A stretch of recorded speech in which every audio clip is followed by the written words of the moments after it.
지금 전 세계가 발칵 뒤집혔습니다. 에이펙 정상회담을 불과 이틀 앞둔 새벽 트럼프 대통령의 폭탄 발언이 나왔습니다. 한국에게 핵 문턱을 허락한다는 한마디가 전 세계를 뒤흔들었습니다. 겉으로 보기에는 동맹을 위한 파격적인 제안처럼 보였지만 그 안에는 3조 500억 달러, 우리 돈 450조 원을 확보하기 위한 침이라고 오만한 계산이 숨겨져 있었습니다. 워싱턴의 판단은 단순했습니다. 50년 전 박정희도 실패했으니 이번에도 불가능하다. 하지만 그것은 역사상 최악의 치명적 착각이었습니다. 그들은 몰랐습니다. 한국은 그 누구도 상상하지 못한 핵보다 더 무서운 다른 카드를 완성한 상태였습니다. 이 경악스러운 진실을 마주한 순간 트럼프와 전 세계는 숨을 멈췄습니다. 과연 무슨 일이 벌어진 걸까요? 한국에서 3조 500억 달러를 받아내는 방법은 간단했습니다. 핵주권이라는 헛된 희망을 살짝 보여주는 것이었습니다. 트럼프 대통령의 목소리가 백악관 지하 워름에 울려 퍼졌습니다. 사흘 동안 한국이 핵주권을 다룬다고요? 우습습니다. 한국은 늘 우리의 보호 대상이었죠. 50년 전 박정희가 번개 사업이라는 야심찬 핵 개발을 시도했습니다. 결과는 우리의 압력으로 완전히 좌절됐습니다. 저는 리처드 헤이든 미국 방정보 선임 분석관입니다. 제 일은 감정을 배제하고 숫자로 위협을 분석하는 일입니다. 그리고 제가 20년간 분석해온 한국은 언제나 명확했습니다. 우리 없이는 버틸 수 없는 나라였습니다. 워룸의 형광등이 차갑게 빛나고 있었습니다. 긴 타원형 테이블 위에는 한국의 국방 예산 자료와 방위비 분담금 내역이 빼곡하게 펼쳐져 있었죠. 3,500억 달러, 약 450조 원이라는 숫자가 프로젝터 화면에 크게 떠올랐습니다. 천문학적인 금액이었습니다. 한국의 1년 국방 예산보다 훨씬 큰 돈이었죠.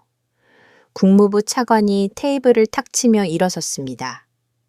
대통령님, 이건 말도 안 됩니다. 한국에게 농축과 제천리 제한을 완화한다는 문구를 공식 문서에 넣는다고요. 이게 무슨 의미인지 아십니까? NPT 체제 전체를 흔드는 겁니다. 중국은 러시아는 그들이 가만히 있을 것 같습니까? 그의 목소리는 떨리고 있었습니다. 분노라기보다는 불안에 가까웠죠. 에너지부 장관도 가세했습니다. 맞습니다. 우리가 지난 50년간 지켜온 핵 비확산 원칙이 무너집니다. 한국에게 문을 열어주면 일본은 어떻게 합니까? 대만은요? 사우디는요? 우리가 먼저 판도라의 상자를 여는 겁니다. 그는 손에 든 자료를 흔들며 강조했죠. 이건 핵 확산입니다. 명백한 국제법 위반이에요. 하지만 백악관 안보자관은 전혀 흔들리지 않았습니다. 그는 천천히 일어나 프로젝터 리모컨을 들었습니다. 화면이 바뀌었죠. 여러분 진정하십시오. 우린 실제로 열어줄 생각이 전혀 없습니다. 그가 화면을 가르쳤습니다. 거기엔 검토라는 단어가 빨갛게 강조되어 있었죠. 핵주권 완화 검토입니다. 실행이 아닙니다. 이 단어 하나면 충분합니다. 무슨 의미입니까? 국무부 차관이 미간을 찌푸렸습니다. 한국은 이 단어 하나만으로도 흥분할 겁니다. 안보보좌관이 냉정하게 말했습니다. 그들은 70년간 우리 해고산 아래 숨어 살아왔습니다. 자존심이 짓밟힌 채로 말이죠. 그런데 우리가 검토하는 희망을 살짝 보여주는 겁니다. 그 순간 그들의 여론은 들끓을 겁니다. 청와대는 패닉 상태가 되겠죠. 그때 우리가 3조 500억 달러를 테이블에 올립니다. 그들은 거절하지 못합니다. 트럼프 대통령이 팔짱을 낀 채 고개를 끄덕였습니다. 좋아. 그럼 실제로는 아무것도 안 주는 거지. 정확합니다. 안보좌관이 확신의 찬 목소리로 대답했습니다. 공동성명에 한 줄 넣는 겁니다. 양국은 에너지 협력 강화를 위해 민감 기술 협력을 검토한다. 이 정도면 됩니다. 애매하지만 한국은 이걸 핵주권으로 해석할 겁니다. 언론이 들끓고 여론이 들끓고 그 흥분 속에서 돈이 움직입니다. 방안이 잠시 조용해졌습니다. 모두가 이 계산식을 이해하고 있었죠. 저는 그 광경을 지켜보며 씁쓸하게 웃었습니다. 결국 안보도 동맹도 핵도 아니었습니다. 그냥 돈이었죠. 참 500억 달러라는 천문학적인 숫자를 뜯어내기 위한 고도로 계산된 정치쇼. 한국에게 희망이라는 미끼를 던지고 그들이 흥분해서 지갑을 여는 순간을 노리는 각본이었습니다. 트럼프가 손가락으로 테이블을 두드렸습니다. 그럼 누가 확인하지?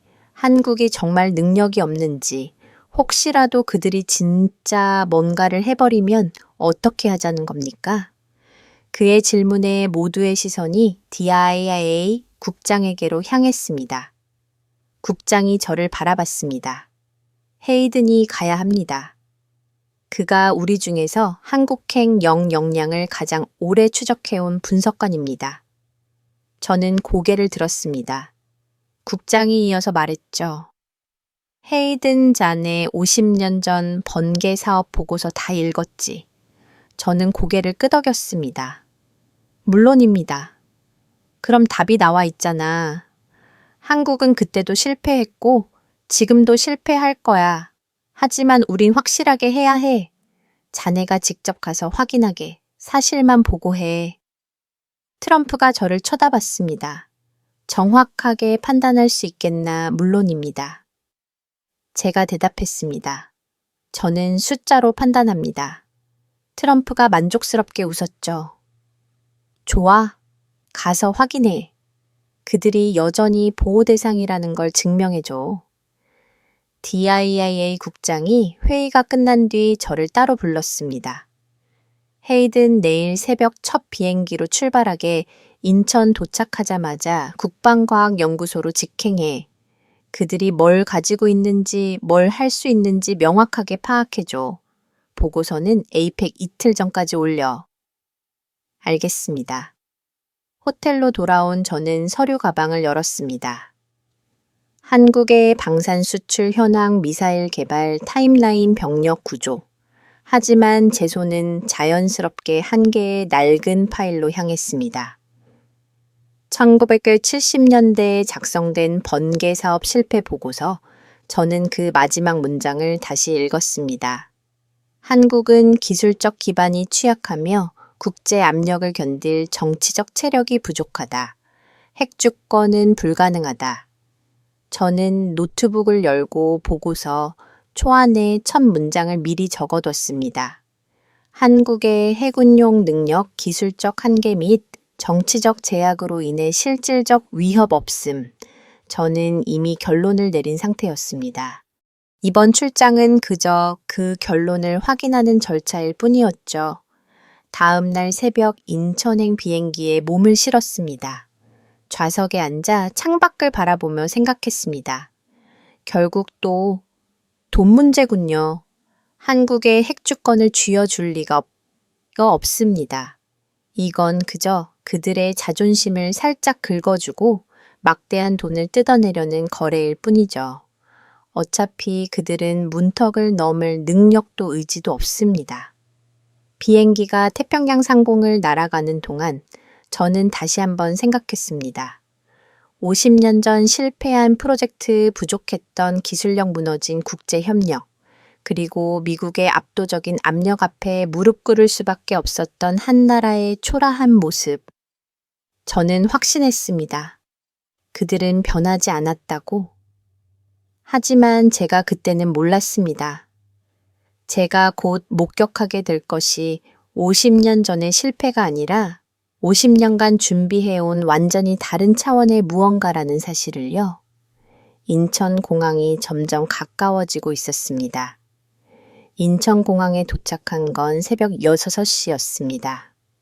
입국 심사를 마치고 나오자마자 국방과학연구소에서 나온 직원이 저를 기다리고 있었죠. 헤이든 분석관님이시죠? 박도현 소장님께서 기다리고 계십니다. 차는 곧바로 대전으로 향했죠.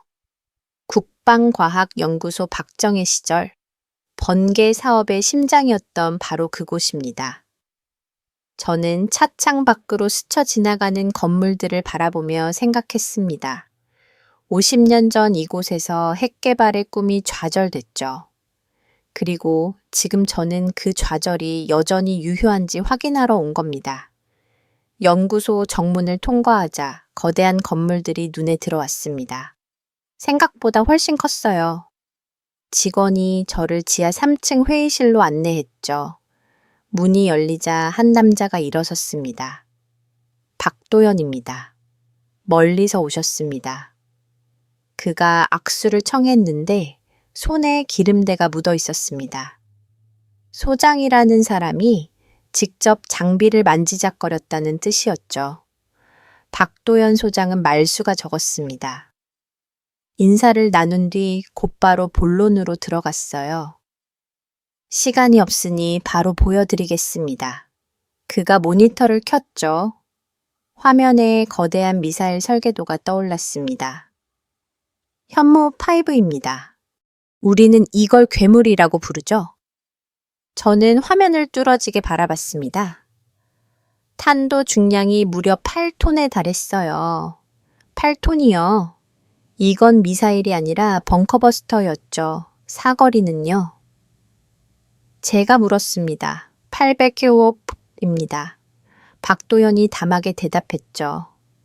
하지만 중요한 건 사거리가 아닙니다. 관통력이죠. 지하 100m도 깊이의 벙커도 뚫습니다. 저는 숨이 막혔습니다.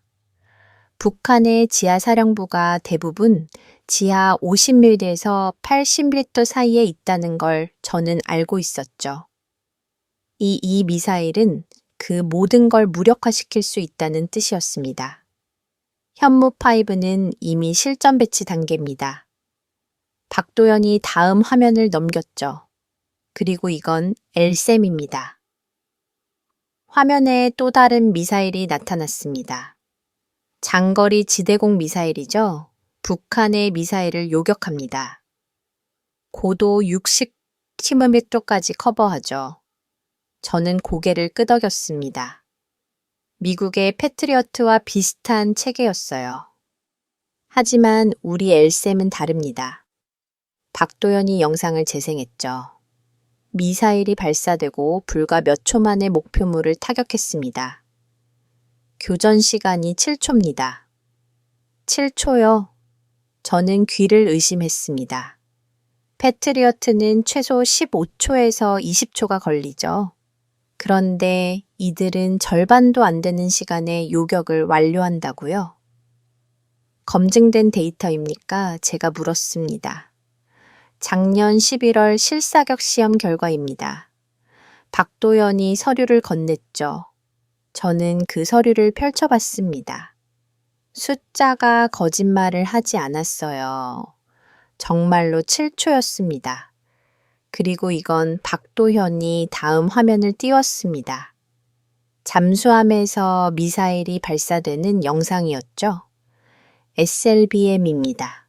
잠수함 발사 탄도미사일.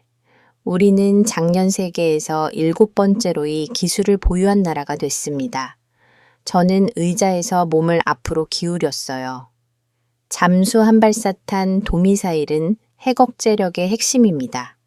바닷속 깊은 곳에서 언제든지 방역할 수 있다는 걸 의미하죠. 사거리는요, 500km입니다. 하지만 사거리는 중요하지 않아요. 중요한 건 이겁니다. 박도현이 화면을 확대했죠. 발사 성공률 100%, 발사 5차례 성공, 저는 할 말을 잃었습니다.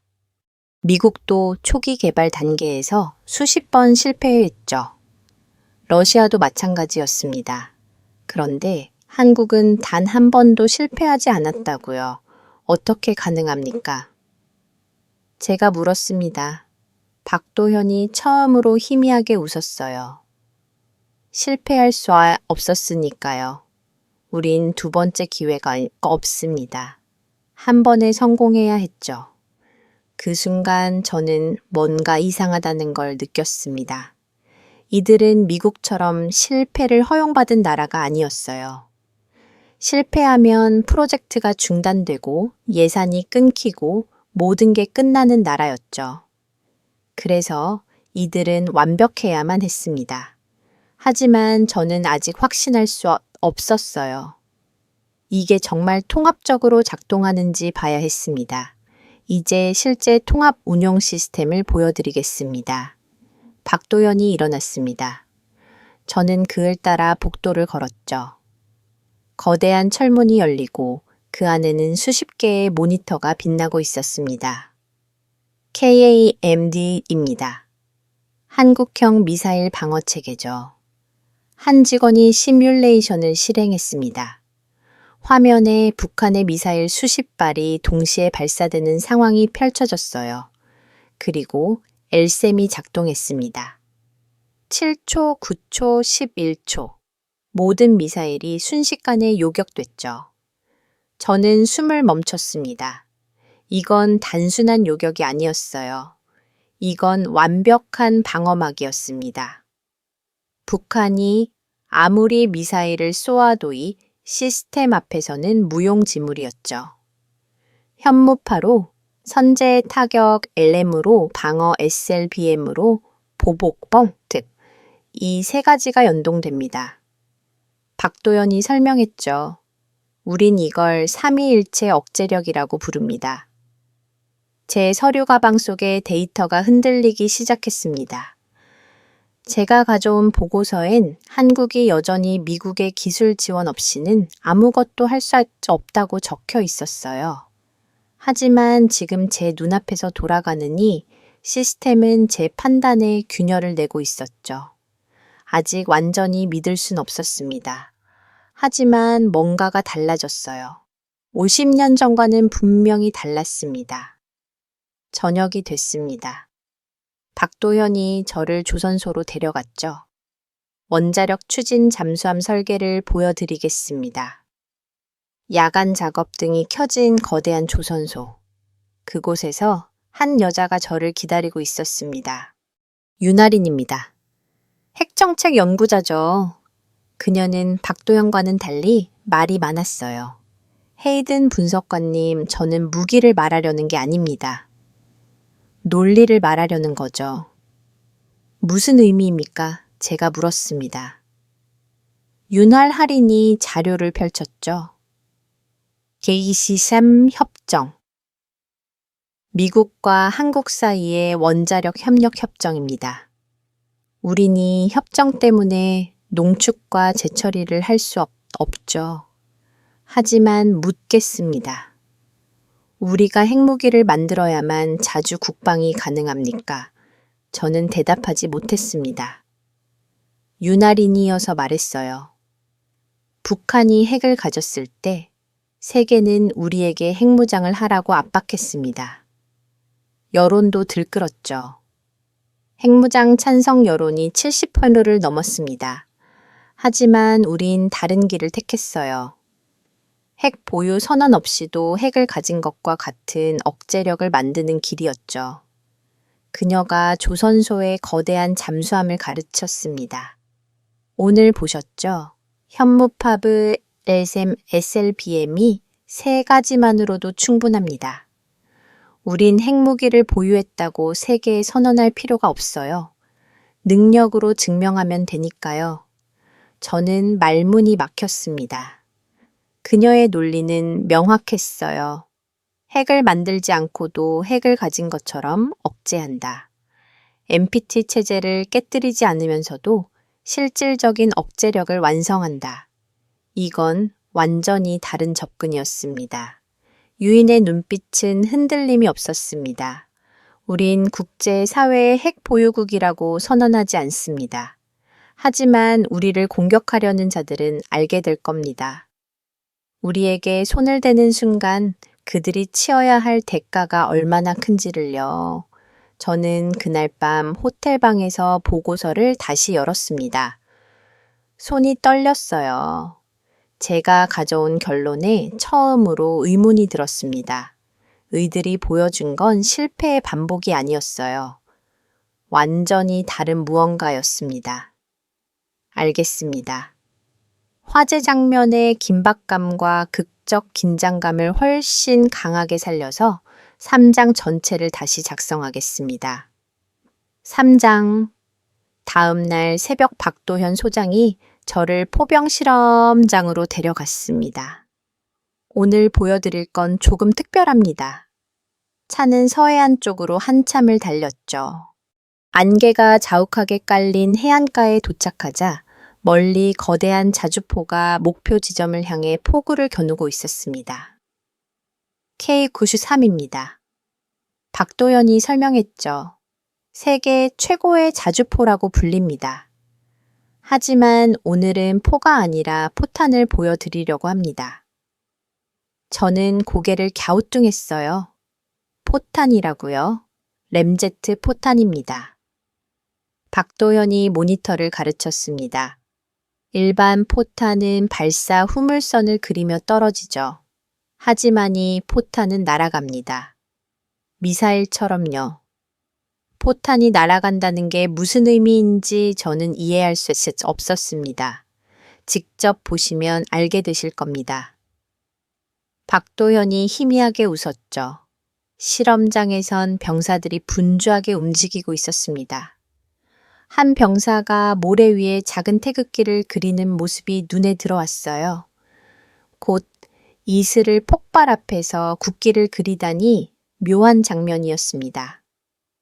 통제실에서 카운트다운이 시작됐습니다. 5, 4, 4, 3, 2, 1 발사. 엄청난 괴음이 귀를 찢었습니다. 저는 반사적으로 쌍강형을 들었죠. 그리고 제 눈을 의심했습니다. 포탄이 하늘로 치솟더니 갑자기 좌우로 작은 날개가 펼쳐지는 게 아니겠습니까?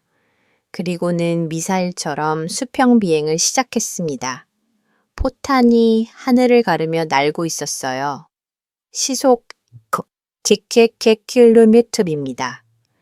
박도현이 데이터를 읽었습니다. 사거리 80km. 기존 포탄의 2배죠. 화면에 목표물이 보였습니다. 폐차된 탱크였어요. 포탄이 정확히 그 탱크 위로 떨어졌습니다. 폭발과 함께 탱크가 산산조각 났죠. 오차 1m 이내입니다. 박도현이 덧붙였습니다.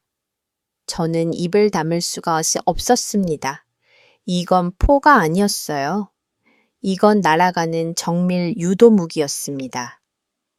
북한의 장사정포가 수천 문이 있어도이 램제트 포탄 앞에서는 의미가 없었죠. 발사 즉시 80km를 날아가 정확하게 적포대를 파괴할 수 있으니까요. 발사 성공. 통제실에서 환호성이 터져 나왔습니다. 박도현도 깊은 안도에 한숨을 내쉬었어요. 3년 걸렸습니다. 이 포탄 하나를 완성하는데 말이죠. 저는 그를 바라봤습니다. 3년이요. 미국의 IND 시스템이라면 부서관 협의에만 2년 개발에 10년은 걸렸을 겁니다. 그런데 바로 그 순간이었습니다.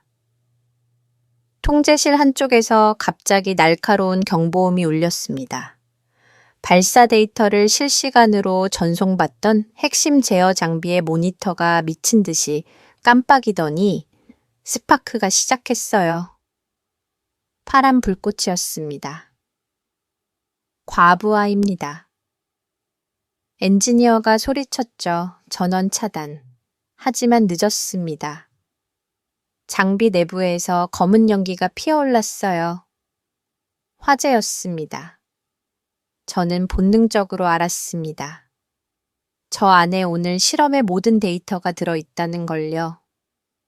3년간의 시험 발사 기록, 궤적 분석, 램제트. 엔진, 연소, 데이터 제외 타 버리면 모든 게 사라집니다.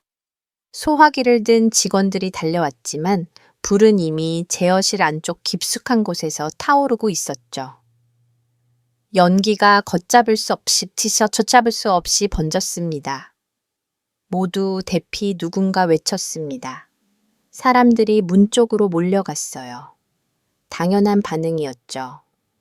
저 안엔 유독 가스와 열기가 가득했으니까요. 하지만 박도연 소장은 움직이지 않았습니다. 그는 연기가 뿜어져 나오는 제어실 문을 뚫어지게 응시하고 있었어요. 그의 주먹이 떨리고 있었습니다. 안 됩니다. 박도연이 중얼거렸습니다. 안 돼. 그리고는 방화 장갑을 지으려던 손을 멈추더니 그냥 뛰어들었습니다. 맨손으로요.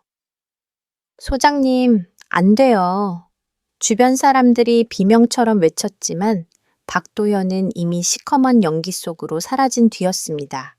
저는 그 자리에 얼어붙었습니다. 미친 짓이었어요. 저와는 섭씨 수백 도의 열기와 유도가스로 가득했습니다. 사람이 견딜 수 있는 공간이 아니었죠. 제 옆에서 있던 젊은 연구원의 손이 떨리고 있었습니다. 소장님은 천식이 있으세요. 그가 떨리는 목소리로 중얼거렸습니다. 시간이 멈춘 것 같았습니다. 아니, 시간이 비정상적으로 느리게 흘렀어요. 10초가 지났습니까? 20초가 지났습니까? 연기만 계속 뿜어져 나올 뿐 박도연은 나오지 않았습니다. 소화팀이 방화복을 입고 진입하려는 순간 연기 속에서 무언가가 비틀거리며 나타났습니다. 박도연이었습니다. 그는 한 손으로 입을 막고 격렬하게 기침을 하며 걸어 나왔습니다. 아니, 걸어 나왔다기보다는 거의 쓰러지듯 비틀거렸죠. 얼굴은 그을음으로 새까맣게 뒤덮여 있었고 눈에서는 눈물이 흘러내리고 있었습니다. 호흡이 제대로 되지 않는지 목을 잡고 헐떡이고 있었어요. 하지만 그의 다른 한 손에는 시커먼 검으로 뒤범벅이 된 데이터 저장 장치가 단단히 움켜쥐어져 있었습니다. 그 손은 붉게 달아올라 물집이 생기기 시작하고 있었죠. 박도연은 비틀거리며 몇 걸음 더 걸어 나와 떨리는 손으로 그 저장 장치를 옆에 있던 연구원에게 건넸습니다. 백업. 당장 백업하세요. 그가 목이 쉰 목소리로 간신히 말했습니다. 그리고 나서야 그는 힘이 풀린 듯 바닥에 주저앉아 거칠게 숨을 몰아쉬었어요. 기침이 멈추지 않았습니다. 저는 그 광경을 넋넋는 자신의 목숨을 구하는 것보다 저 데이터를 구하는데 모든 것을 걸었습니다. 손이 타 들어가는데도 놓지 않았어야요. 숨을 쉴 수 없는 연기 속에서도 그것을 찾아 나왔습니다. 의무병이 급히 달려와 박도연의 손을 치료하기 시작했죠. 화상 연고를 바르고 붕대를 감았습니다. 저는 천천히 그에게 다가갔습니다. 박도연은 땀과 그음으로 범벅이 된 얼굴로 여전히 거친 숨을 헐떡이며 저를 올려다봤어요. 괜찮으십니까? 제가 물었습니다. 어리석은 질문이었죠. 그가 괜찮을 리 없었으니까요. 박도연이 힘없이 웃었습니다. 괜찮습니다. 데이터만 살았으면 됐죠. 대체 왜 그렇게까지 하십니까? 저는 목소리를 낮춰 물었습니다. 당신 목숨이 더 중요하지 않습니까? 박도연이 붕대 감기는 손을 물끄러미 바라보며 천천히 입을 열었습니다. 헤이든 분석관님. 그의 목소리는 여전히 쉬어 있었습니다. 우린 이걸 무기로 만들려는 게 아닙니다. 그가 고개를 들어 저를 똑바로 바라봤습니다. 두려움이 다시 오지 않게 하려는 거죠. 우리 아버지 세대가 겪었던 아무것도 할 수 없었던 그 두려움 말입니다. 그의 눈빛이 흔들리지 않았어요. 그 두려움 속에서 다시는 살고 싶지 않습니다. 우리 아이들도 그렇게 살게 하고 싶지 않고요. 저는 아무 말도 할 수 없었습니다. 의들에게 무기는 공격 수단이 아니었어요. 생존의 수단이었습니다. 다시는 무릎 꿇지 않기 위한 다시는 누군가의 시혜에 의존하지 않기 위한 필사적인 몸부림이었죠. 이들이 보여주는 건 기술이 아니었어요. 신념이었습니다. 그 신념은 화재도 화상도 질식도 막을 수 없었습니다. 그리고 그 신념은 제가 워싱턴에서 가져온 모든 분석 데이터와 선입견보다 훨씬 더 강력했습니다. 다음 날 아침 저는 경상남도 진해로 향했습니다. 해군 잠수 함사령부가 있는 곳이었죠. 박도연 소장은 손에 붕대를 감은 채 저를 배웅했습니다. 최상훈 준장이 기다리고 있을 겁니다. 그분이 보여줄 건 조금 다릅니다. 박도연이 의미심장하게 웃었어요. 사령부 정문을 통과하자 바다가 보였습니다. 푸른 바다였죠. 하지만 저는 알고 있었습니다. 저 깊은 바닷속 어딘가에 한국의 잠수함이 침묵하며 숨어 있다는 걸요. 최상훈 준장이 부두에서 저를 맞았습니다. 헤이든 분석관님 오셨습니까? 들어가시죠. 작전 통제실로 안내됐습니다. 거대한 스크린에 한도 주변 해역 지도가 떠올라 있었어요. 최상훈 준장이 브리핑을 시작했습니다. 리처드, 우리가 작년에 세계 7번째로 SLBM 발사에 성공했다는 건 아실 겁니다. 저는 고개를 끄덕였죠. 알고 있습니다. 하지만 그게 무슨 의미인지는 모르실 겁니다. 최상훈이 화면을 전환했습니다. 화면에 잠수함이 나타났습니다. 도산 안창호함입니다. 3공건톤급 잠수함이죠. 이 안에 SLBM 발사관이 탑재되어 있습니다. 최상훈이 레이저 포인터로 화면을 가르쳤어요. 이 잠수함이 바다 깊은 곳에 숨어 있는 동안 그 어떤 적도 우리를 먼저 칠 수 없습니다. 왜냐하면 확실한 보복이 기다리고 있으니까요. 침묵의 보복력이라고 부릅니다. 최상훈이 설명했습니다. 북한이 우리를 선제 타격한다고 가정해보죠. 그들이 아무리 미사일을 쏟아부어도 바닷속 깊은 곳에 숨어 있느니 잠수함만큼은 절대 찾을 수 없습니다. 그리고 이 잠수함에서 발사되는 SLBM은 그가 잠시 말을 멈췄습니다. 평양까지 단 3분입니다. 3분이요. 저는 숨이 막혔습니다. 북한 지도부가 도망칠 시간조차 없다는 뜻이었죠. 리처드, 이건 우리가 핵 보유국이 되려는 게 아닙니다. 최상훈의 목소리가 낮아졌습니다. 이건 그 어떤 적도 우리를 상대로 1차 타격을 감히 생각조차 할 수 없게 만드는 완벽한 보복 능력을 갖췄다는 의미입니다. 저는 화면을 응시했습니다. 이건 단순한 무기체계가 아니었어요. 이건 전략이었습니다. 핵무기가 없어도 핵을 가진 것과 똑같은 억제력을 만들어낸 전략이었죠.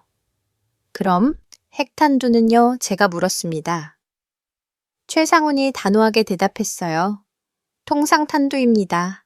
하지만 정확도가 너무 높아서 핵탄과 필요에 없습니다. 북한 지도부의 벙커를 정확히 뚫을 수 있으니까요.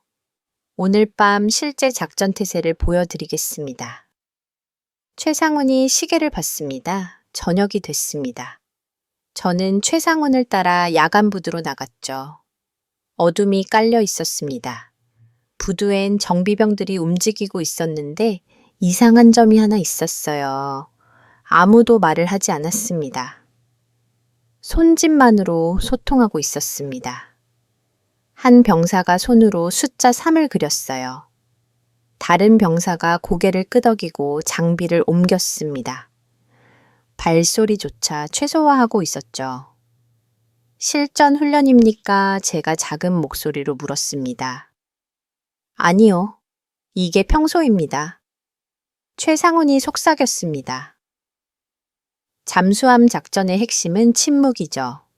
그래서 우리 부대원들은 말하지 않는 훈련을 합니다. 조용함 그 자체가 전술입니다. 저는 충격을 받았습니다.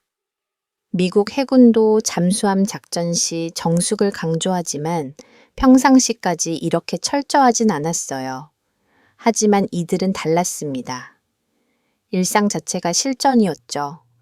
저 잠수함이 바다로 나가면 우리도 어디 있는지 모릅니다. 최상훈이 말했습니다. 그게 핵심입니다. 적도 모르고 우리도 모릅니다. 오직 한 장만 알죠. 바다를 바라보며 저는 생각했습니다. 저희들은 핵이라는 물건을 만든 게 아니었어요. 핵보다 더 무서운 불확실성을 만들어낸 겁니다. 적은 저 바다 어딘가에 한국에 잠수함이 있다는 것만 알 뿐 어디 있는지 모릅니다. 그리고 그 불확실성이 바로 억제력이었죠.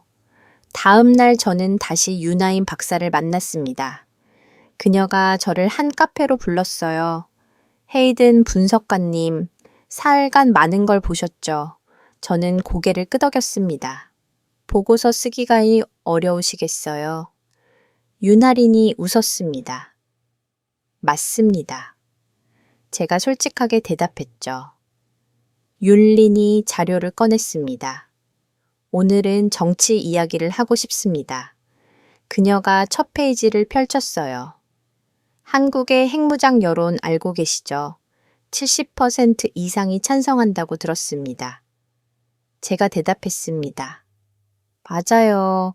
국민의 압도적 다수가 핵무장을 원합니다.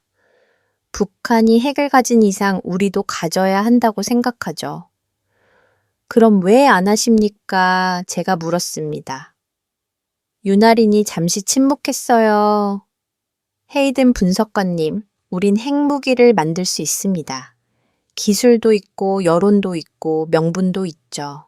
하지만 우린 선택했습니다. 다른 길을요. 그녀가 다음 페이지를 넘겼습니다. 전략적 모호성이라고 부릅니다. 무슨 의미입니까? 우린 핵을 보유했다고 선언하지 않습니다. 하지만 억제는 합니다. 유나린이 설명했죠. 현무파브, LSM, SLBM이 세 가지로 핵무기와 똑같은 억제 효과를 만들어냈어요. 그리고 AEA 감시도 계속 받습니다. NPT 체제도 지킵니다. 우린 국제사회의 규칙을 어기지 않으면서 실질적인 억제력을 완성했습니다. 저는 숨을 깊이 들이마셨습니다. 이건 천재적인 전략이었어요. 핵을 만들지 않으면서도 핵을 가진 것처럼 행동한다. 국제사회의 제재를 받지 않으면서도 적을 억제한다. 우린 선언을 원하지 않습니다. 유나린이 저를 똑바로 바라봤습니다. 존중을 원할 뿐이죠. 미국이 우리를 단순한 보호 대상이 아니라 동등한 동맹으로 존중해 주길 바랍니다. 그날 밤 저는 호텔방에서 노트북을 열었습니다. 손이 떨렸어요. 워싱턴으로 보낼 보고서를 쓰기 시작했습니다. 한국의 전략적 운용 능력 사실상 인정이라고 썼죠. 이 문장은 3,500억 달러를 뜯어내려는 백악관의 계획에 정면으로 반하는 것이었습니다. 하지만 저는 써야 했어요. 제가 본 것은 명백했습니다. 한국은 더 이상 보호 대상이 아니었습니다. 이들은 핵이라는 물건 없이도 핵억제력이라는 관계를 완성했습니다. 박도현의 신념, 최상훈의 침묵, 윤활알의 논리, 이 세 가지가 합쳐져 만들어낸 억제력은 어떤 핵무기보다 강력했습니다. 왜냐하면 이건 단순한 무기가 아니라 50년간 이어진 한 나라의 의지였으니까요. 보고서를 작성한 지 이틀이 지났습니다. 저는 서울의 호텔에서 추가 자료를 검토하고 있었죠. 그런데 새벽 3시 워싱턴에서 긴급 화상콜이 걸려왔습니다. DIA 국장의 얼굴이 화면에 나타났어요. 그의 표정이 좋지 않았습니다.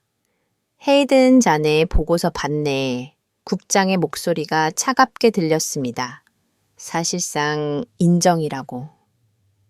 자네 지금 무슨 짓을 하고 있나 저는 침착하게 대답했습니다. 제가 본 것을 보고한 겁니다. 본 것. 국장이 비웃었어요. 자네가 본 건 쇼였어. KJMC연 SLBM 브리핑. 전부 우리에게 보여주려고 준비한 각본 아닌가 각본이 아닙니다. 제가 단호하게 말했죠. 저는 통합 운용 데이터를 직접 확인했습니다. 현무파브 LM SLBM이 실제로 연동되는 걸 봤습니다. 국장이 테이블을 쳤습니다. 그게 문제야. 자네가 본 건 시뮬레이션이었어. 실전 데이터가 아니라고. 화면 뒤쪽에서 백악관 안보자관이 나타났습니다. 헤이든 분석관 들으시오. 우린 3억 500억 달러를 받아내야 합니다. 자네 보고서는 그 계획을 망치고 있어요. 당장 그 문구를 빼시오. 저는 입술을 깨물었습니다. 하지만 사실 안보자관이 끼어들었죠. 우리에게 필요한 건 유용한 사실이요. 자네가 본 걸 그대로 쓰면 백악관은 한국에게 아무것도 받아낼 수 없어요. 좋아. 국장이 말했습니다. 헤이든 자네에게 48시간 주겠다. 48시간 안에 한국의 통합 운용 능력이 불완전하다는 걸 증명하게 K바잉크와 엘셈이 실제로 연동된다는 확실한 실전 데이터를 가져오든가 아니면 그게 불가능하다는 걸 증명하든가. 둘 중 하나야. 48시간이요. 제가 되물었습니다. 불가능합니다. 그런 데이터를 뽑으려면 최소 2주는 걸립니다. 그럼 보고서는 기각이야. 안법자관이 냉정하게 말했죠. 그리고 우리 계획은 원한대로 간다. 3,500억 달러 압박 관세 연계 비자 제한 핵심 소재, 수출 통제까지 전부 카드로 쓸 거요. 자네가 선택하시오. 화상콜이 끊겼습니다. 저는 멍하니 화면을 바라봤어요. 48시간 불가능한 요구였습니다. 미국이라면 부서간 협의에만 6개월이 걸릴 일이었죠. 하지만 저는 한국 측에 연락할 수밖에 없었습니다. 새벽 4시 박도연 소장에게 전화를 걸었어요. 소장님 죄송합니다. 급한 일이 생겼습니다. 1시간 뒤 저는 다시 대전의 국방과학연구소에 있었습니다. 박도연이 손에 붕대를 감은 채 저를 맞았죠. 48시간이요. 그가 제 설명을 듣고 되물었습니다. 저는 고개를 끄덕였어요. 불가능하다는 걸 압니다. 하지만 워싱턴이 48시간이면 박도연이 붕대 감긴 손을 바라보며 생각에 잠겼습니다. 그리고는 희미하게 웃었어요. 오늘 밤 다시 뽑죠. 뭐라고요? 제가 믿을 수 없다는 표정으로 물었습니다. KIM과 LCM의 실시간 연동 데이터요. 오늘 밤 통합시험을 다시 돌리겠습니다. 박도연이 붕대를 풀기 시작했어요. 안 됩니다. 제가 그의 손을 막았습니다. 손이 아직 다 낫지도 않았지 않습니까? 괜찮습니다. 박도현이 제 손을 부드럽게 밀어냈습니다. 이 정도는 아무것도 아니죠. 그가 복귀하자 연구소 전체가 움직이기 시작했습니다. 48시간 스프린트 선언합니다. 누군가 외쳤고 모든 연구원이 자리로 달려갔어요. 조선소 팀은 24시간 안에 임시방 챔버를 가설하겠다고 했습니다. 미사일 팀은 밤새 LM 교전 데이터를 재취득하겠다고 했죠. 포병팀은 K의 연동 시뮬레이션을 돌리기 시작했습니다. 저는 그 광경을 넋놓고 바라봤습니다. 부서한 장벽이 없었어요. 승인 절차도 회의도 보고도 없었습니다. 그냥 했습니다. 박도연이 한마디 하면 모든 게 움직였죠. 미국이라면 불가능할 겁니다. 제가 중얼거렸습니다. 우린 미국이 아니니까요. 박도현이 대답했어요. 밤이 됐습니다. 실험장의 조명이 켜졌어요. K의 자주포가 다시 목표를 조준하고 있었습니다. 통제실에서는 LCM 요격 시스템이 대기 중이었죠. 통합 교전 시뮬레이션 시작합니다. 카운트다운이 시작됐습니다. K검이 발사됐고 동시에 정리 미리 미사일을 가정한 표적이 날라왔습니다. LCM이 작동했어요. 7초 만에 요격. 그와 동시에 K형의 램제트 포탄이 87km밖에 목표를 정확히 타격했습니다. 연동 성공, 환우성이 터졌습니다. 데이터가 실시간으로 쏟아져 들어왔어요. 저는 그 데이터를 보며 할 말을 잃었습니다. 완벽했습니다. 두 시스템이 완벽하게 연동되고 있었죠. 이제 조선소 데이터만 받으면 됩니다. 박도연이 시계를 봤습니다. 새벽 2시 조선소에서 연락이 왔습니다.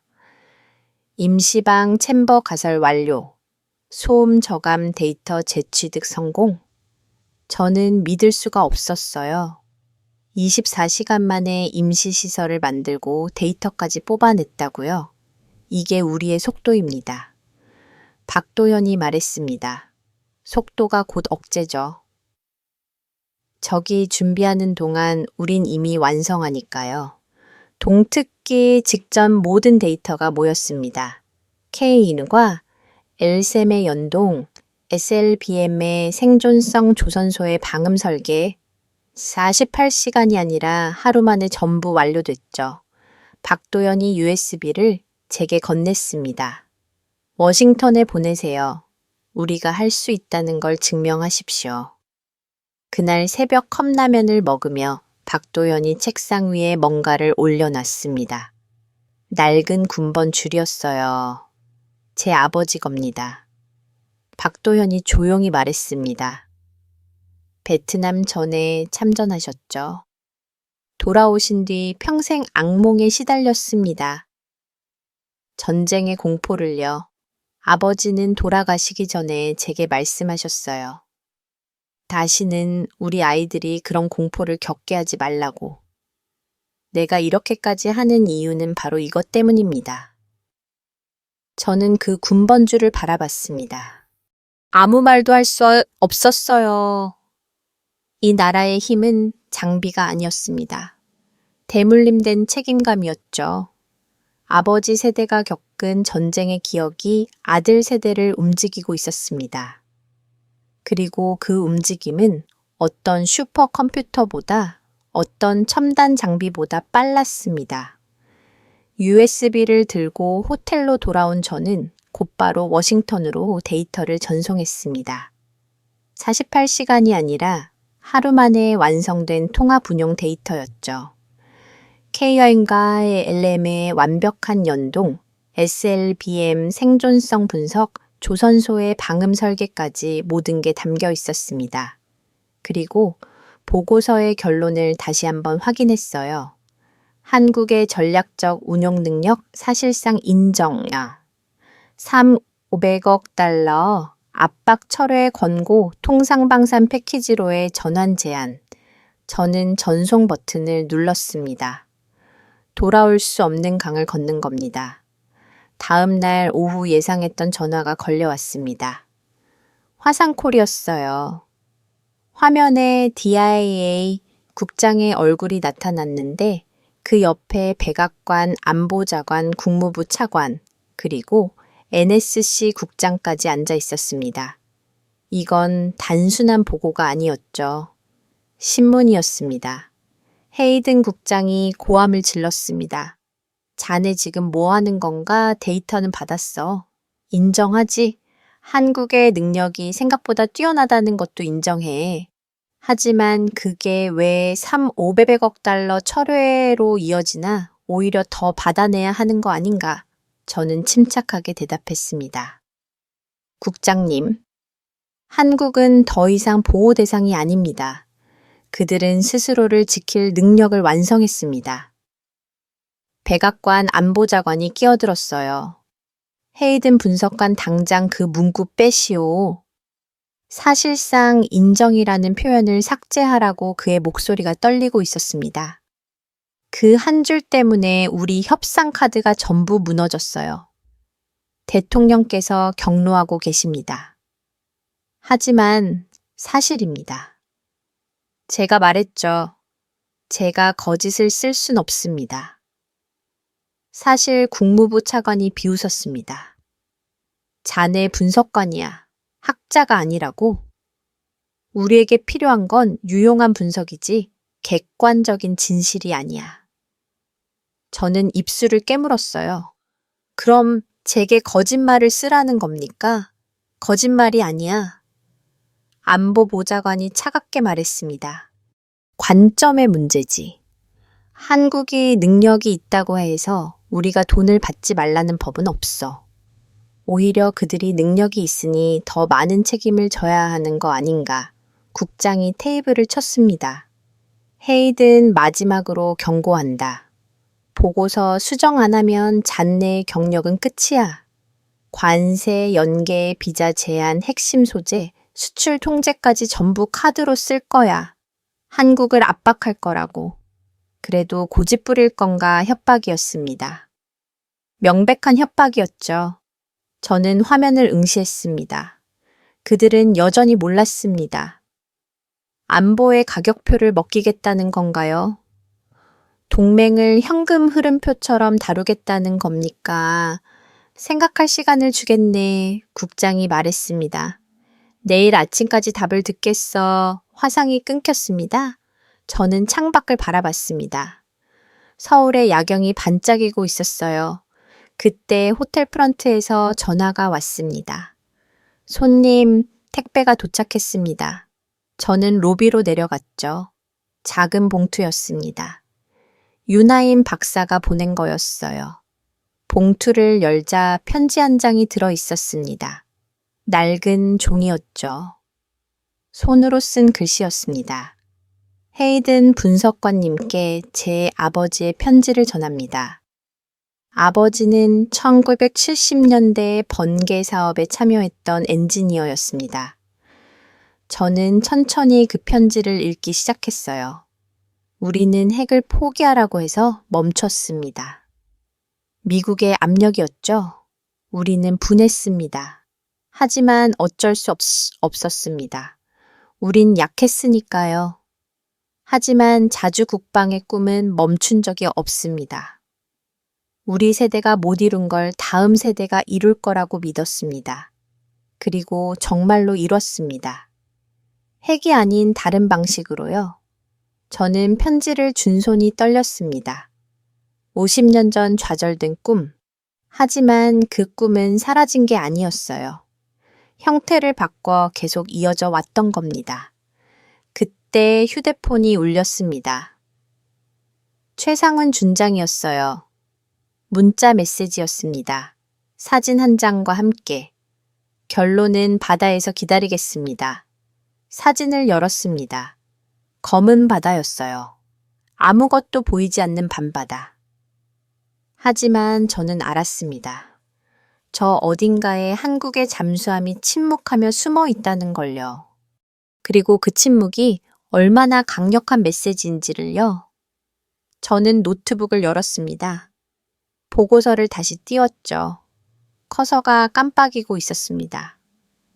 수정할 건가요? 3번 500억 달러를 위해 제가 본 진실을 지울 건가요? 아니요.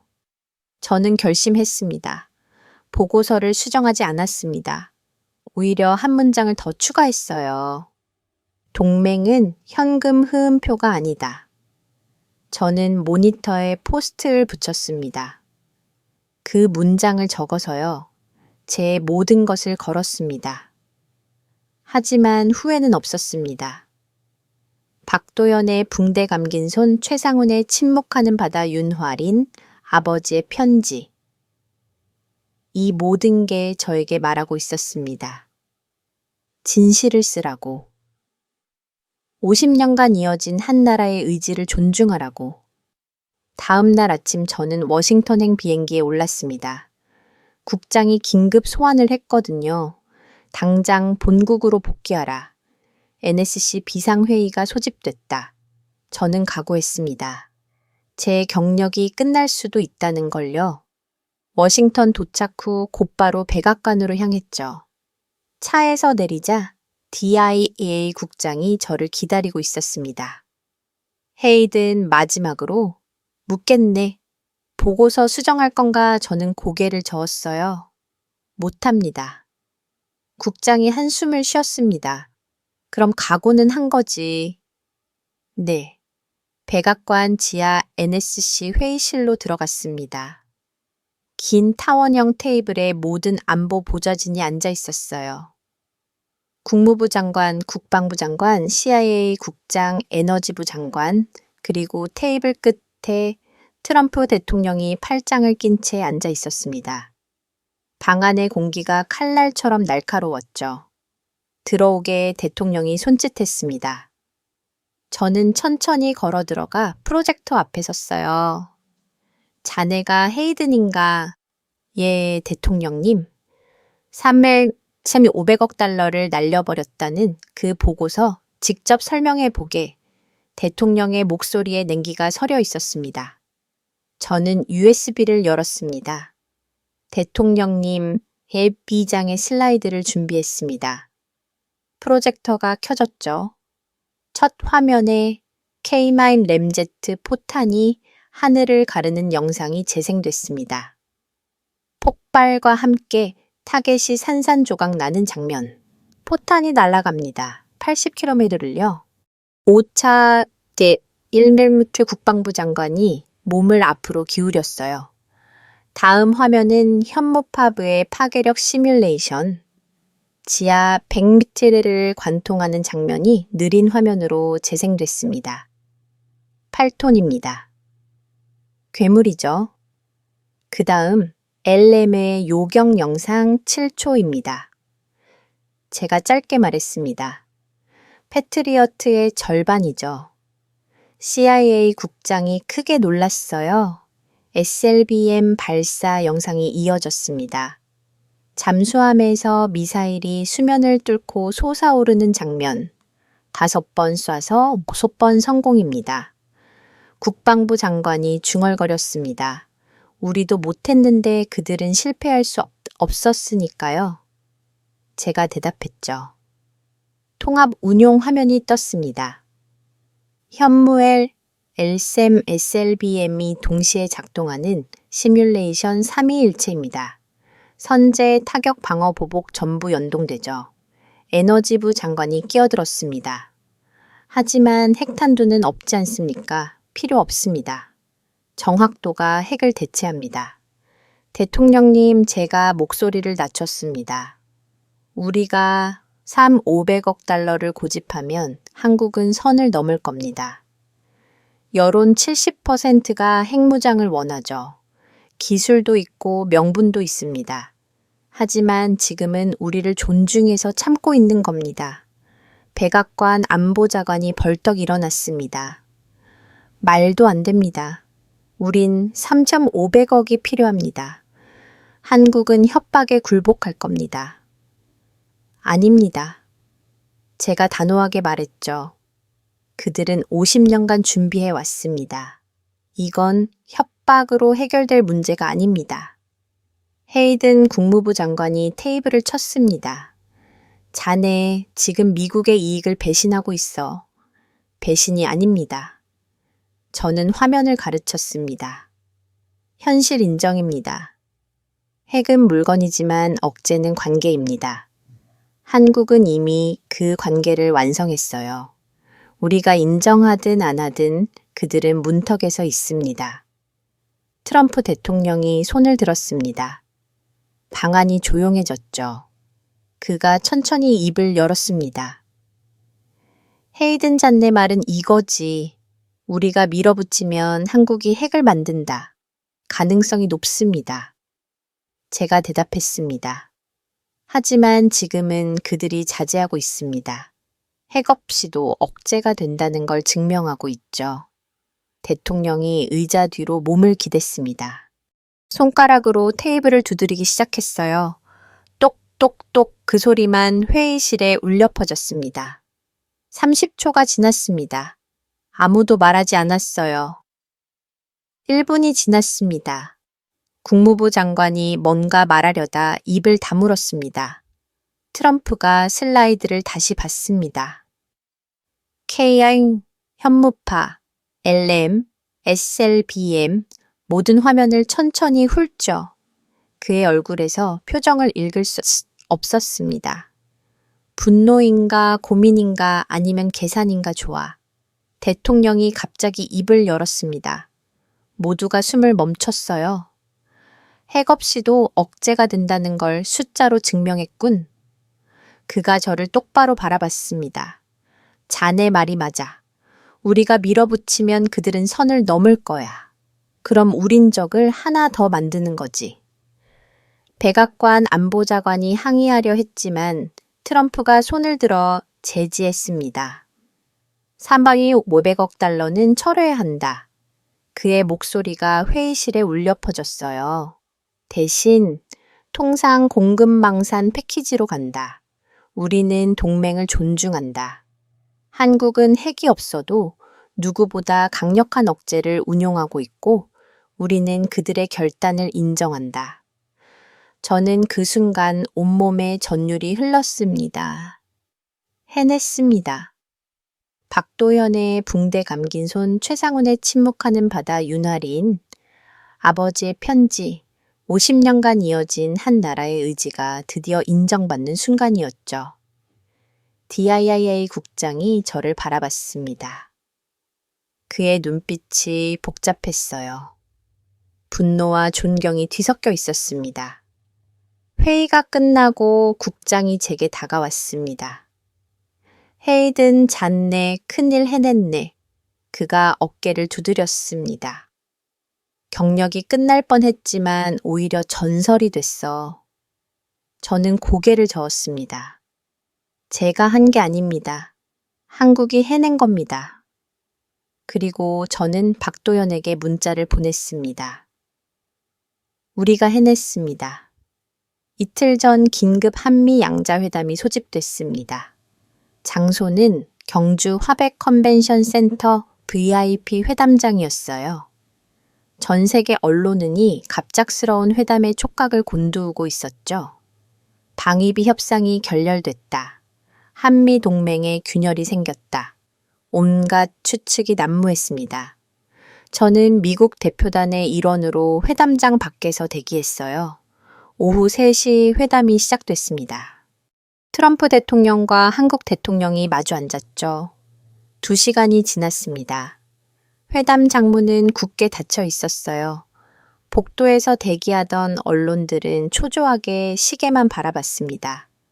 저는 손에 땀이 났죠. 이 문이 열릴 때 과연 어떤 결과가 나올까? 오후 5시 드디어 문이 열렸습니다. 두 대통령이 나란히 걸어 나왔어요. 표정이 밝았습니다. 트럼프가 한국 대통령과 악수를 나누며 웃고 있었죠. 그리고는 언론 브리핑룸으로 향했어요. 브리핑룸은 이미 전 세계 기자들로 가득 차 있었습니다. 트럼프가 단상에 섰습니다. 신사숙녀. 여러분, 오늘 역사적인 합의가 이루어졌습니다. 플래시가 터졌죠. 미합중국은 대한민국의 전략적 운용 능력을 공식적으로 인정합니다. 브리핑룸이 순렁이었습니다.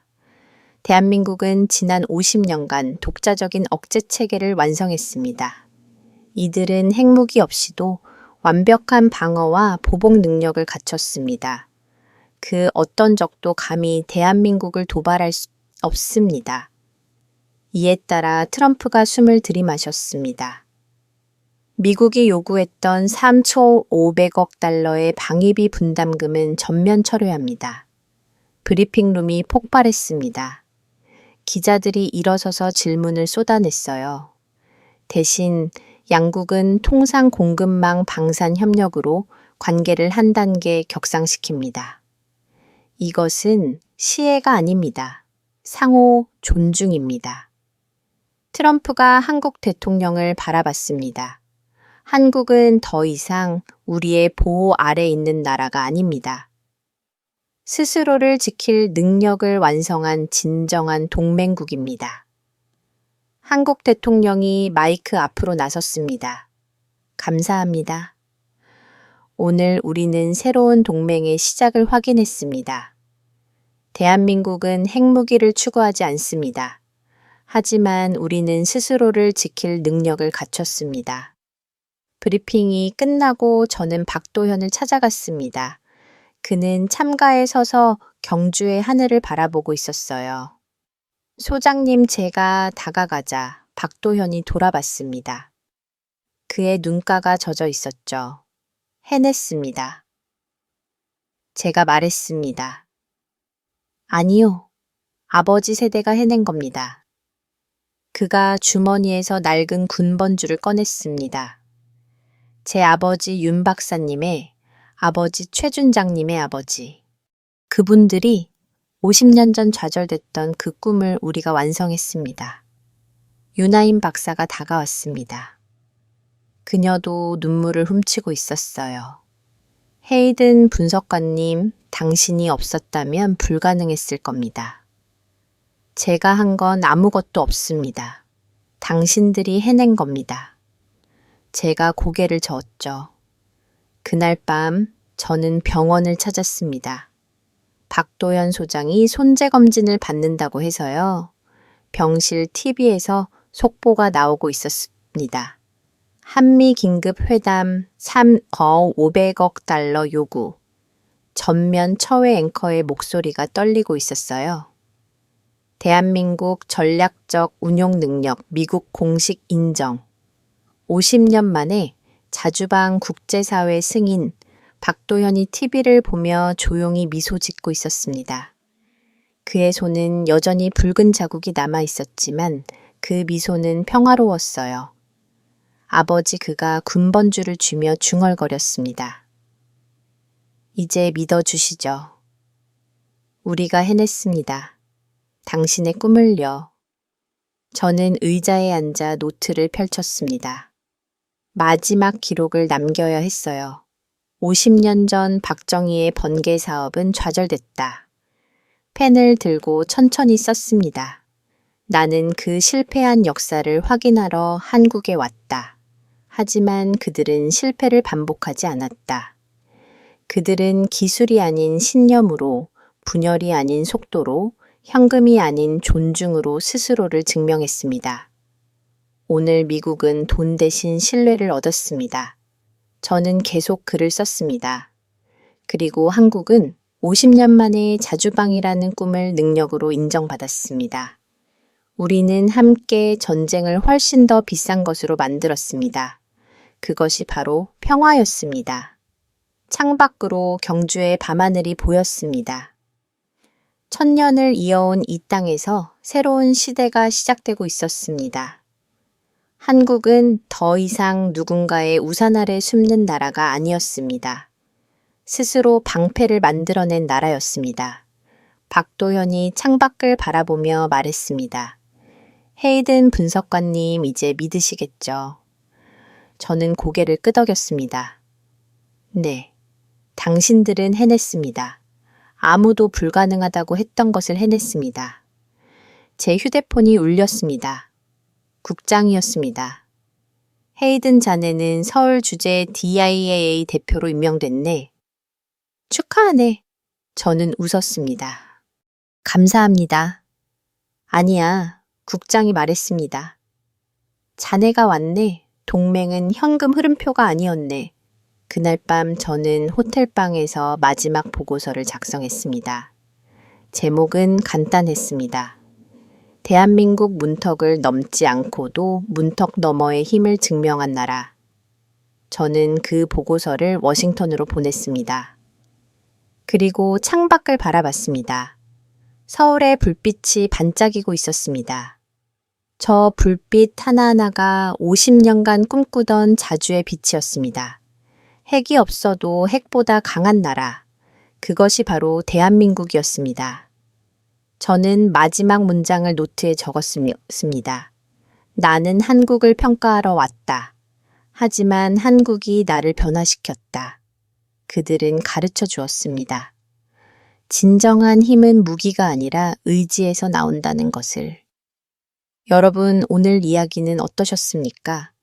이 감동적인 이야기가 마음에 와닿으셨다면 좋아요 버튼을 눌러주시고 댓글로 여러분의 생각도 들려주십시오.